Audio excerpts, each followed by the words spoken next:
Hello everyone, I'm Tracy and welcome to today's video. I changed my hairstyle and I'm still getting used to styling bangs. It's been a while, so if it looks a little crazy, it's because I don't know how to fix it yet. Anyhow, I wanted to do a bronzer brush video for those of you who are maybe a little less versed in how to use different bronzer brushes.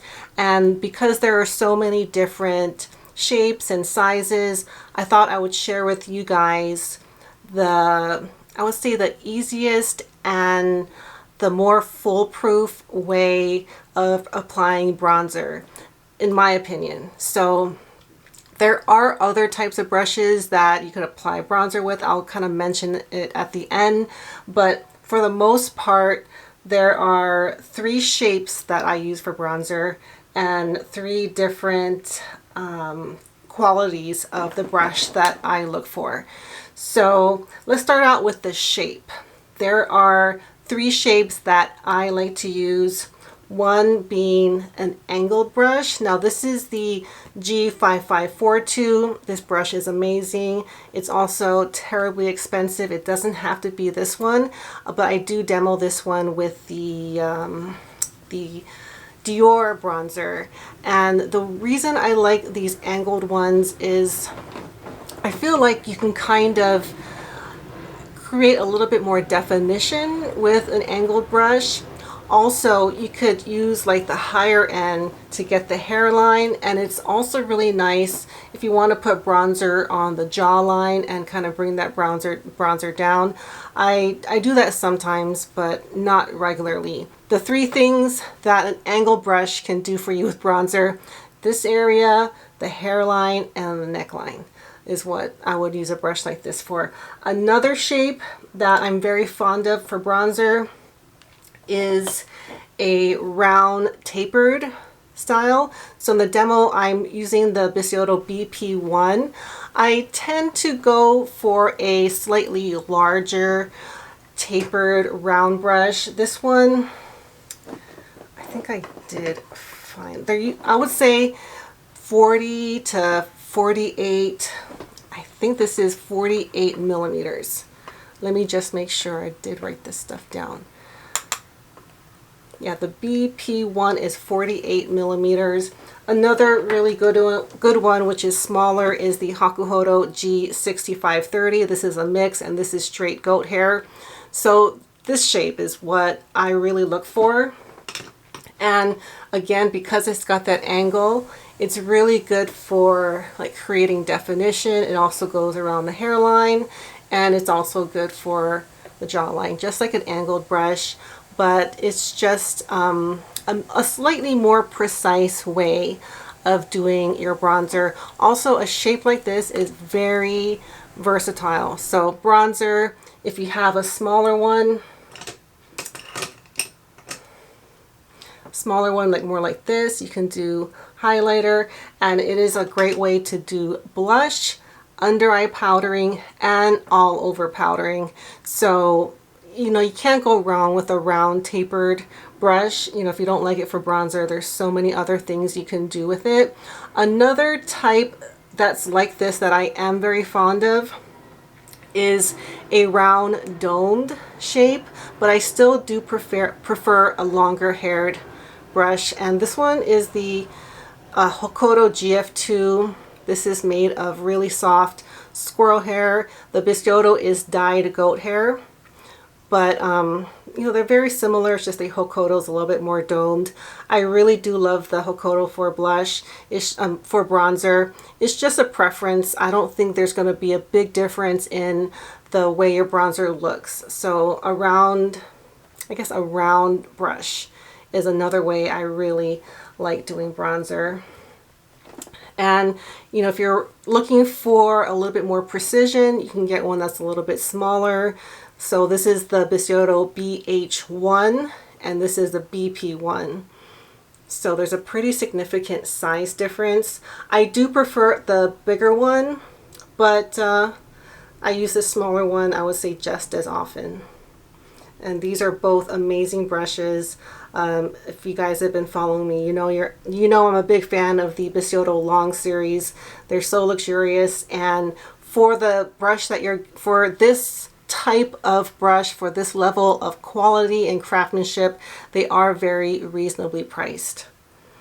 Okay, and the last shape that I use for bronzer is the good old round flat shape. This is the Bisotto BC1. It's very, very similar to the Hakuhodo J110. I didn't bring that one out, but that's undyed and the specs are identical. This one might have, this one might be a little bit more pinched, but these are also very, very versatile. They make great blush brushes, and it's also great for bronzer. I feel like if you're trying to do bronzer in more of a way to add warmth, or kind of change the tone of your complexion, I think this one might be a little better. A little less so for contouring, but you can do that as well. I tend to pat with this one, and it works everywhere. Also, if you're looking, I don't know how many people do this, but I do this all the time. If maybe my foundation is a little light, I'll use a brush like this to kind of pat a bronzer all over to kind of darken my foundation. So I would say this one is very, very easy to use. Also, almost every brand has this shape, so they're really easy to find. Okay, now I'm going to go into the hair types. So as you can see, I do like the Hakuhodo goat and squirrel mix because they're soft, yet they do have some structure to them. But you don't have to get a mix. The second best thing I like is I like a dyed goat hair. It doesn't have to be dyed, but it's just something about the darker hairs that I prefer for bronzer for some reason. I think maybe because they don't look as dirty as quickly as the undyed. But yeah, I would say a mix, goat hair, or if you use 100% squirrel hair brush, you'll get the lightest application. So this Hokuto GF2, I'll only do bronzer with this if I have the time. I'm really looking to give myself that airbrush bronzer look because it's gonna take a while. And this is how I would use a brush like this. Similarly to the tapered one, but it'll get the job done just a little less. Just gonna take longer. And also this brush is not very dense, which brings me to the next thing, the next quality I look for in a bronzer brush, which is the density. Now I know there are people that like using a dense brush to kind of put the product on in a more concentrated way, and then they like to kind of blend it out from there. I personally don't like doing my bronzer like that. I like to start slow and little by little build. I think unless you're, very skilled, if you use a denser brush, it's going to apply more, right in the initial, contact. So I do prefer a medium to light density brush. And that is just a matter of preference. Also, depending on the actual bronzer. For example, the Chantecaille one, this is a pretty pigmented bronzer. This is a little intense for me, but some people like going in strong. I think this Dior one is just the perfect medium. I have the shade 5 Warm Bronze. It allows me to start out slow, but I can build up that pigment. I have this one on this side. So that is another thing that I prefer. And then I'll quickly show you guys some of my favorite bronzer brushes. And these are especially good if you're just starting out. And I know I just spoke about the Hakuhodo G5542, but I really do like the G5544. Let me get it. Okay, yeah, this one is the G5544. It's similar to the G5542, but it's smaller and it's not as dense. So I think if you're a little less comfortable with bronzer, you can start out with a less dense brush. That's how I started out, and that's how I learned how to do my bronzer. But you know, if you have that technique of going in strong and blending it out from there, then go with a denser brush. The B512, which is now the G512. This is also another one if you want to do more of like a contouring, you know, you want to do more contour. The B512 is also an amazing brush for starting out.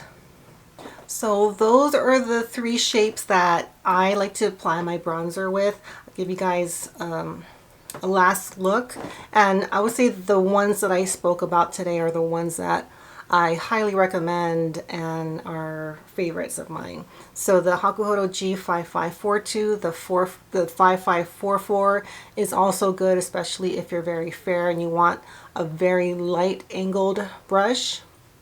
This is the Bisyoto BP1 for a round tapered shape, or you can get a domed. I do think having a little bit more of a taper makes the brush, makes your bronzer go on with a little bit more accuracy. So if you wanted to like create definition, a tapered will be good, but a round domed also works well.